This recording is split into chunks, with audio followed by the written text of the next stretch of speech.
The incident is tragic, of course, no doubt about that. But had the tank temperature shot up beyond 154, the incident would have been much worse because that's the boiling point of styrene.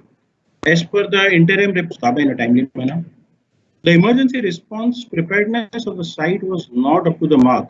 This is very important. So already they were operating with a very skeletal operating which was present, not having the right mindset or the preparedness since it was a manual siren. It required someone to go and press the button to start the siren. And that area had been rendered inaccessible because it was engulfed in the vapor cloud of styrene. So this in turn hampered the alerting people process and the extent of impact increased. During styrene, which probably they overlooked, and this incident started probably on April 2020, and it is believed because of its intrinsic properties, and it has accelerating nature even at adiabatic conditions. So these are the few snaps to give you an idea about what was the condition post leak and how people were impacted. To give you a brief idea about property. Thanks.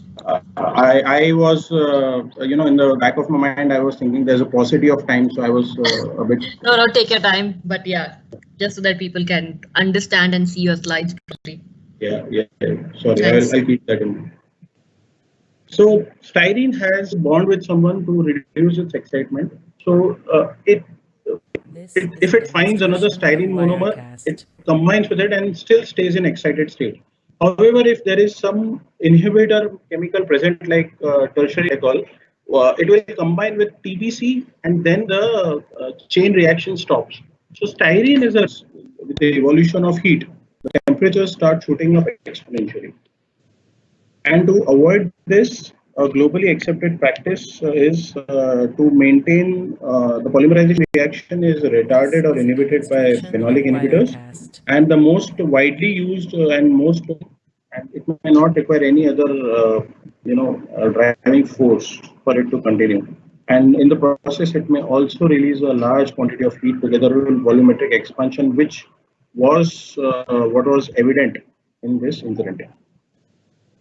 So what are the critical conditions to make sure that the catechol, the inhibitor that is being used for styrene reaction inhibition, its level has to be maintained at around 10 to 15 ppm. And this is most important. So TBC level in the tank should be maintained. Most important, another part is TBC cannot combine with styrene if there is no oxygen. So a typical characteristic of a flammable tank, flammable compound tank like styrene, it will have nitrogen padding. So if there is a nitrogen padding, the precursor for TBC to be effective and available for inhibiting the styrene polymerization reaction. This is the general flow of safeguards.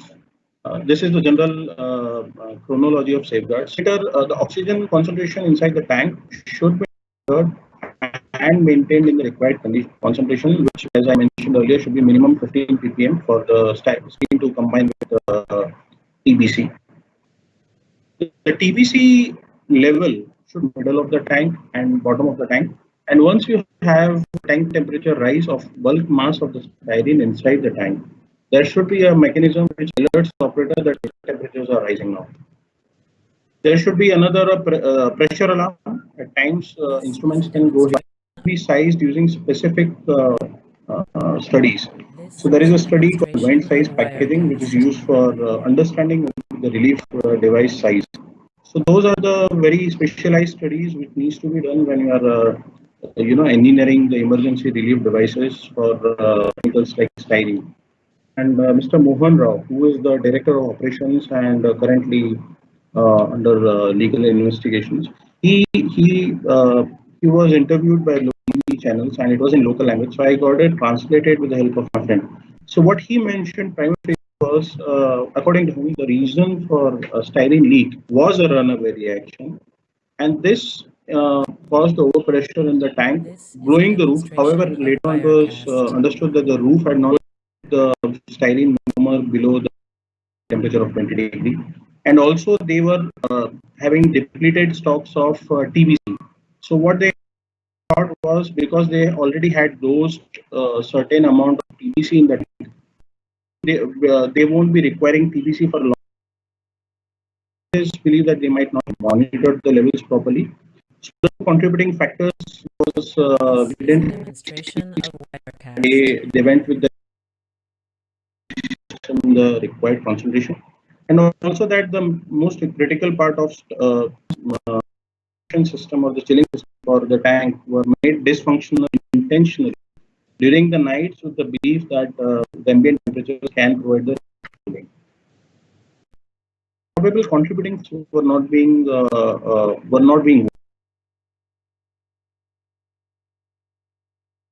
This almost is a 45 days, and they were demonstration having of very Wirecast. Was shared by you. Really appreciate. If you can mute your line, will help me.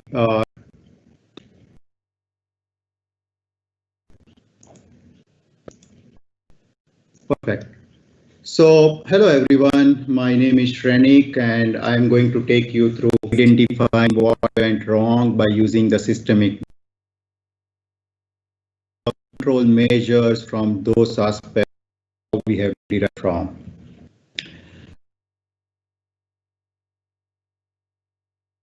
And some of the actions that has come out from those methods. So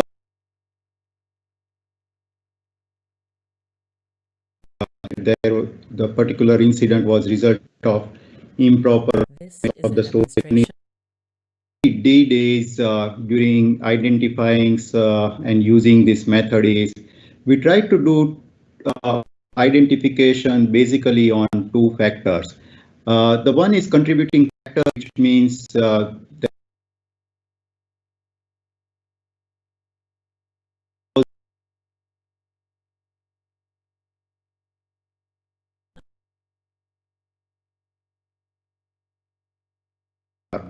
and blame people.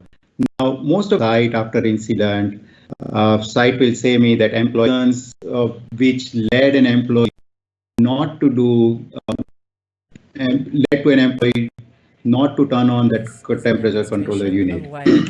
So what we have done is we have used and analysis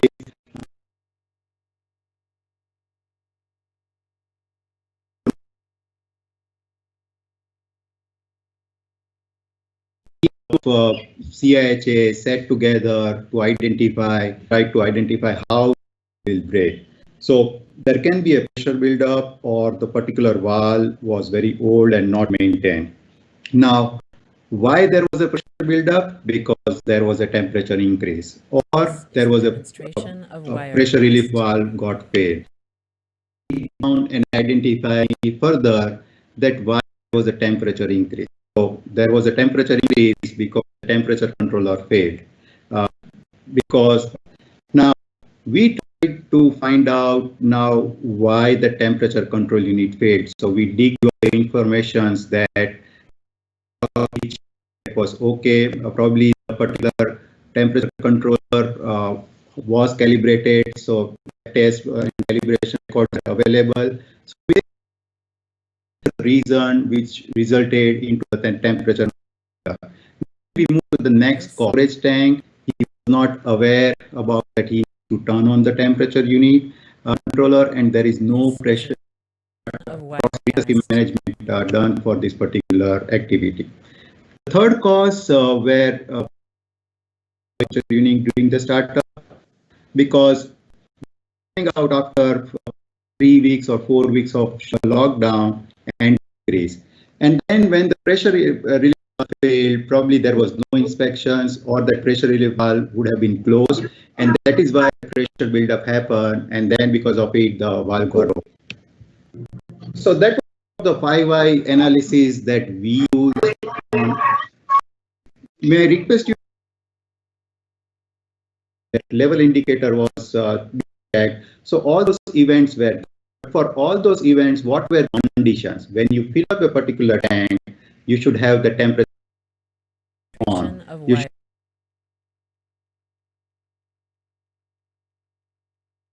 and particular incident conditions will be identified as causal or contributing factor.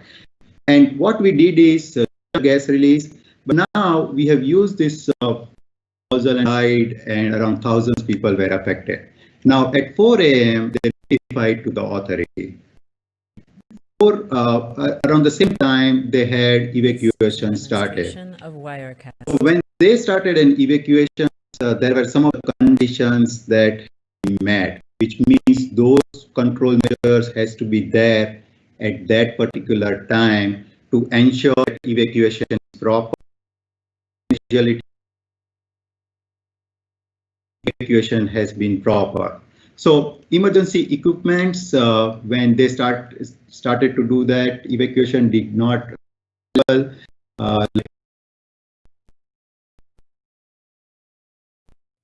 This is a demonstration of Wirecast.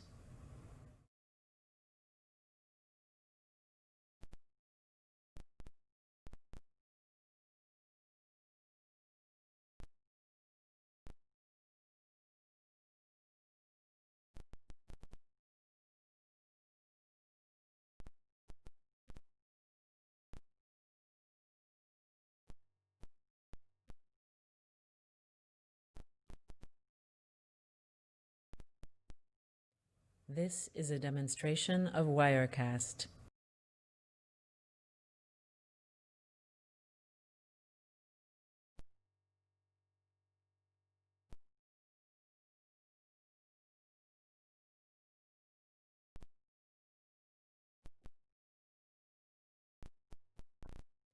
This is a demonstration of Wirecast.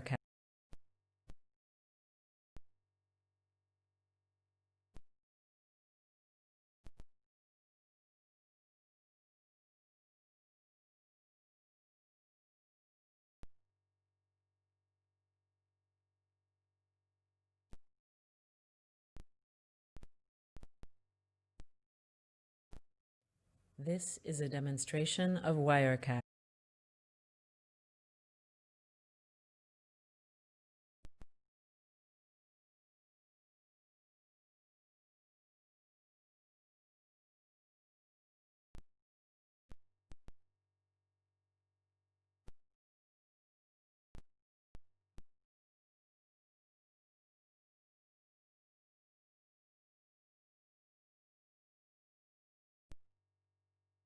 This is a demonstration of Wirecast.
This is a demonstration of Wirecast.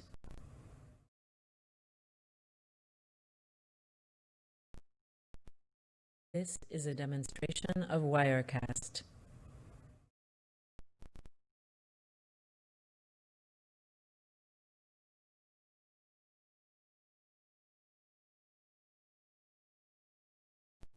This is a demonstration of Wirecast.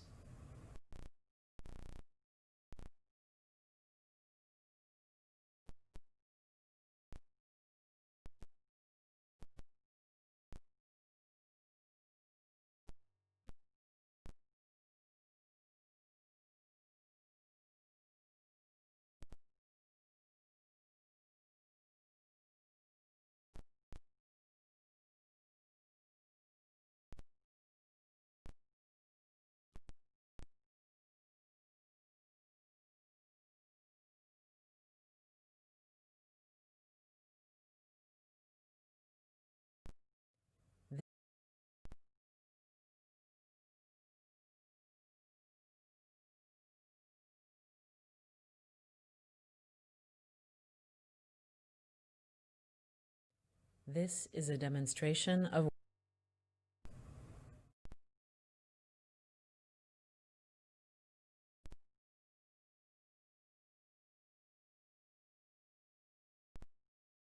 This is a demonstration of Wirecast.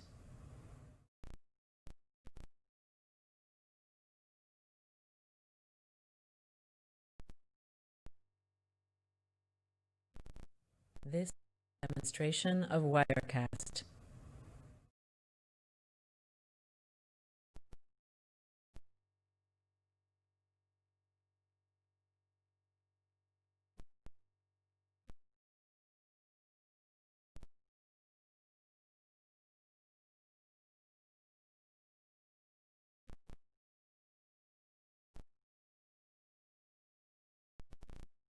This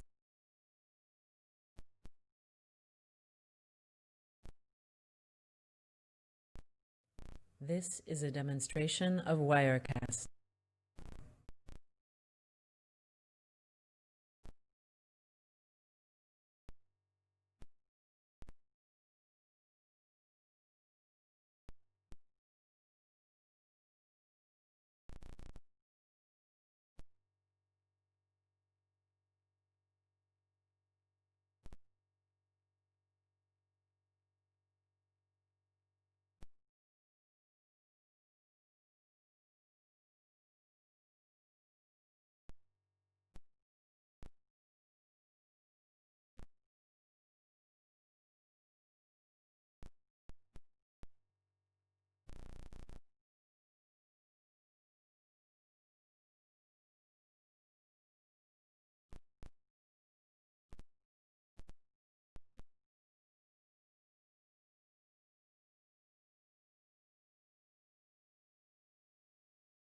This is a demonstration of Wirecast.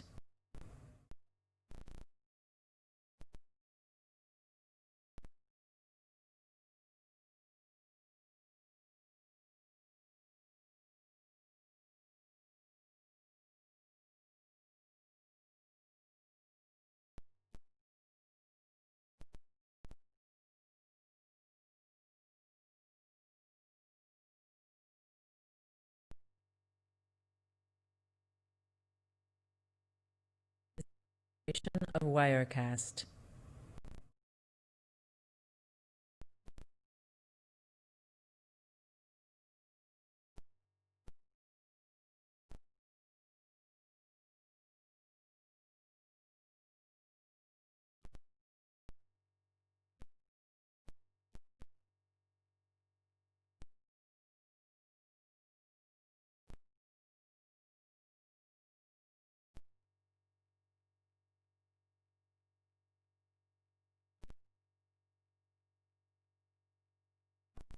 Is a demonstration of Wirecast.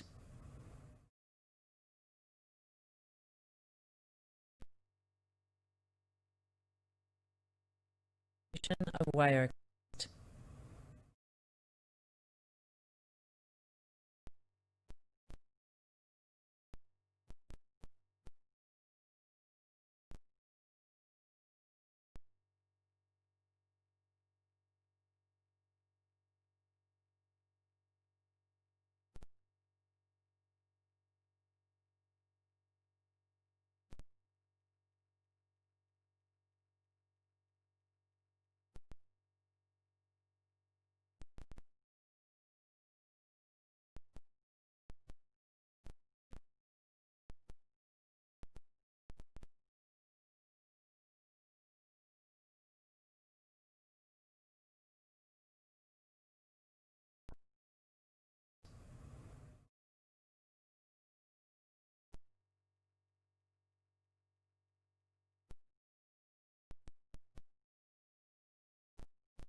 This is a demonstration of Wirecast.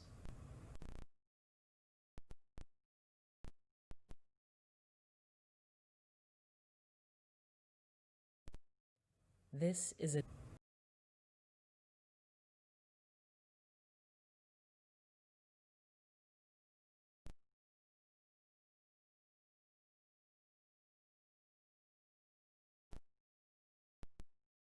is a demonstration